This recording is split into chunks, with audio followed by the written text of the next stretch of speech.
Bom dia para todos vocês. Eu me chamo Janeide e hoje eu e meus amigos que se chamam Guilherme, Larissa, Welson e Marta iremos falar um pouco sobre Machado de Assis.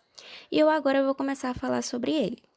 Joaquim Maria Machado de Assis nasceu no Morro do Livramento em 21 de junho de 1839 e foi um jornalista, contista, cronista, romancista, poeta e teatrólogo. É considerado por muitos críticos, estudiosos, escritores e leitores um dos maiores, se não o maior, nome da literatura do Brasil. Testemunhou a abolição da escravatura e a mudança política no país, quando a República substituiu o Império, além das mais diversas reviravoltas pelo mundo em finais do século XIX e início do século XX, tendo sido um grande comentador e relator dos eventos políticos e sociais de sua época.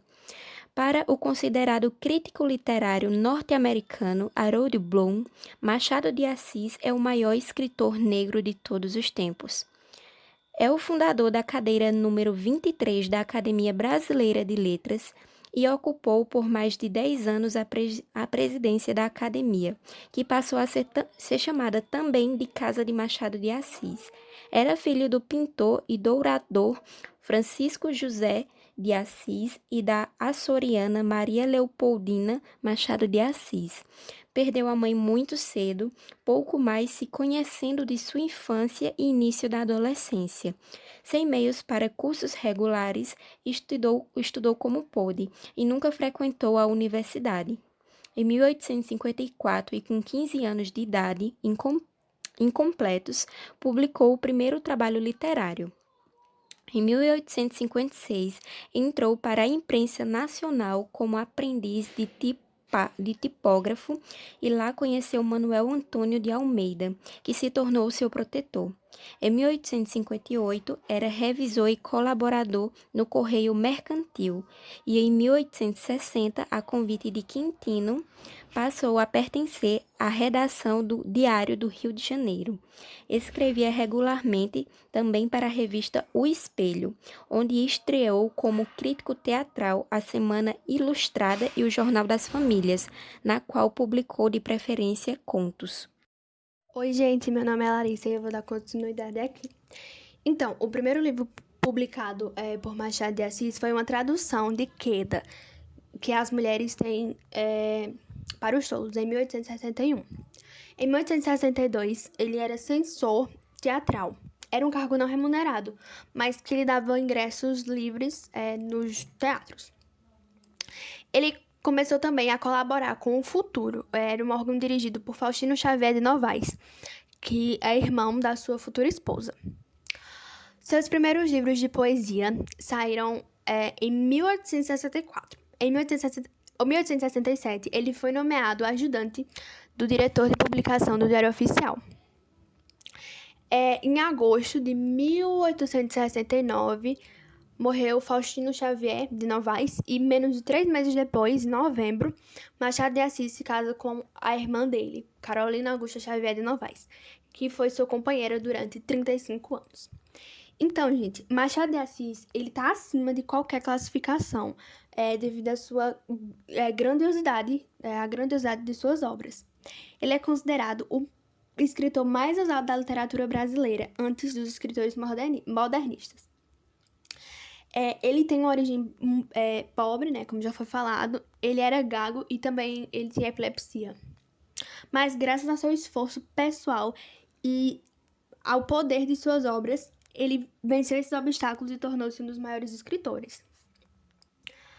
Bom, a extensa obra machadiana constituiu-se de 10 romances e 10 peças teatrais, 205 contos, sonetos e mais de 600 crônicas. Machado de Assis ele é considerado o introdutor do realismo no Brasil, com a publicação de Memórias Póstumas de Brás Cubas. Esse romance está ao lado de produções posteriores, como Quincas Bordas, Dom Casmurro, Memorial de Ares, entre outras produções. Bom, neles são notados críticas sociais, ironias e até pessimismo, embora não haja um rompimento de resíduos românticos. Porque, assim, ele foi o primeiro autor depois do romantismo.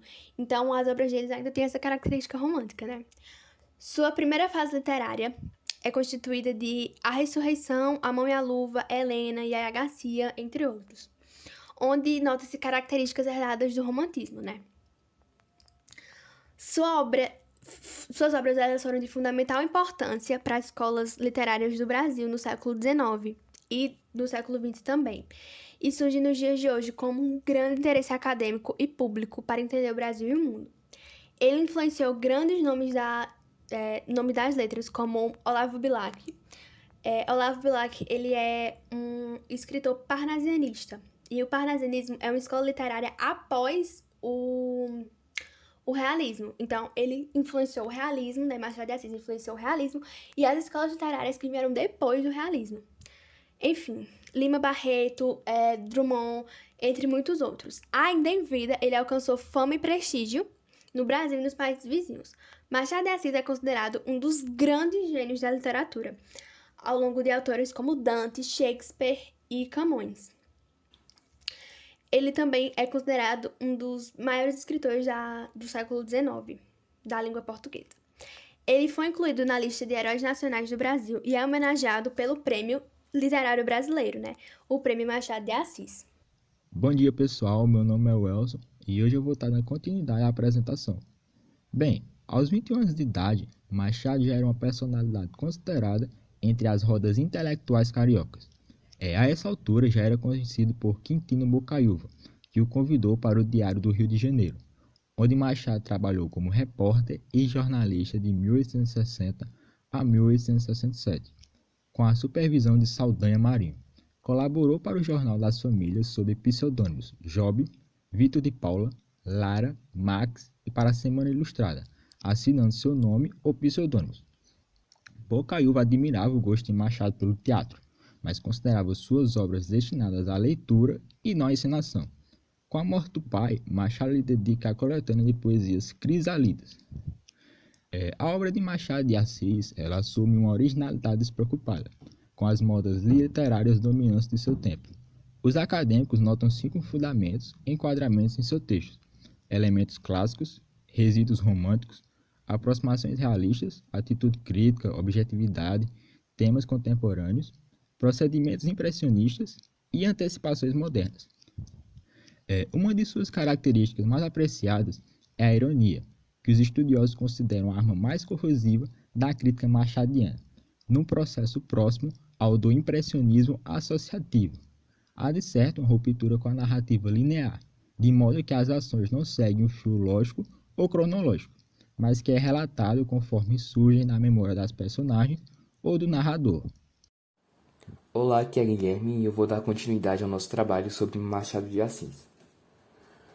A temática de Machado envolve desde o uso de citações referentes a eventos de sua época até os mais intrigados conflitos da condição humana.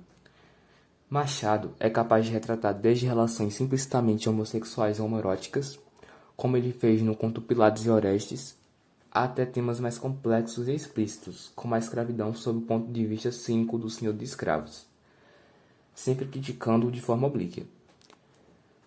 Em relação à escravização, Machado de Assis já havia tido experiência familiar, visto que seus avós paternos já foram escravizados.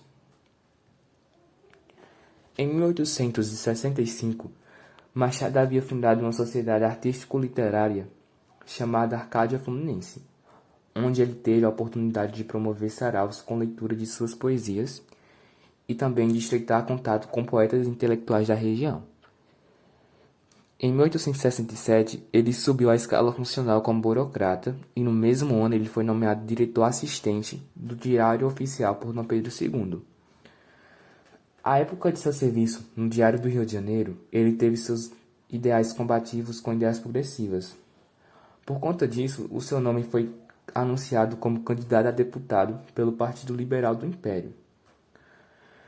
Candidatura essa que ele logo retirou, por querer comprometer sua vida somente às letras. Para sua surpresa, a ajuda veio novamente de um ato de Dom Pedro II, com a nomeação para o cargo de assistente do diretor, e que mais tarde, em 1888, lhe foi condecorado como oficial da Ordem da Rosa. Inspirados na Academia Francesa Medeiros de Albuquerque e Lúcio de Mendonça, e o grupo intelectuais da Revista Brasileira idealizaram e fundaram em 1897, junto ao entusiasmo e apoiador Machado de Assis, a Academia Brasileira de Letras, com o objetivo de cultuar a cultura brasileira e principalmente a literatura nacional. Com a morte de sua esposa, entrou em profunda depressão, notada pelos amigos que sempre lhe visitavam, e cada vez mais recluso e doente, encaminhou-se também para a sua morte. Antes de sua morte, em 1908, e depois da morte de sua esposa, em 1904, Machado veio a publicar suas últimas obras, que foram Exaú Jacó, Memorial de Aires e Relíquias da Casa Velha.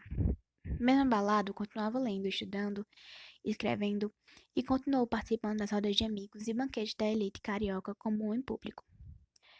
Embora de forma mais rara, trabalhando como diretor-geral do Ministério da Indústria, Viação e Obras Públicas e participando ativamente também das sessões da Academia Brasileira de Letras, por ele presidida. Às 13h20 do dia 29 de setembro de 1908, na casa de Cosme Velho, Machado de Assis morre aos 69 anos de idade com uma úlcera cancerosa na boca. Sua certidão de óbito relata que morrera de arteriosclerose generalizada, incluindo a esclerose cerebral, o que para alguns figura questionável pelo motivo de mostrar-se lúcido nas últimas cartas já relatadas. Por fim, é importante destacar a grande importância de Machado de Assis para a literatura brasileira, um homem negro de origem humilde, nascido no século XIX, se torna o maior nome da literatura brasileira. Bom, esse foi o nosso trabalho. Esperamos que tenham gostado e aprendido um pouco conosco. Obrigada pela atenção.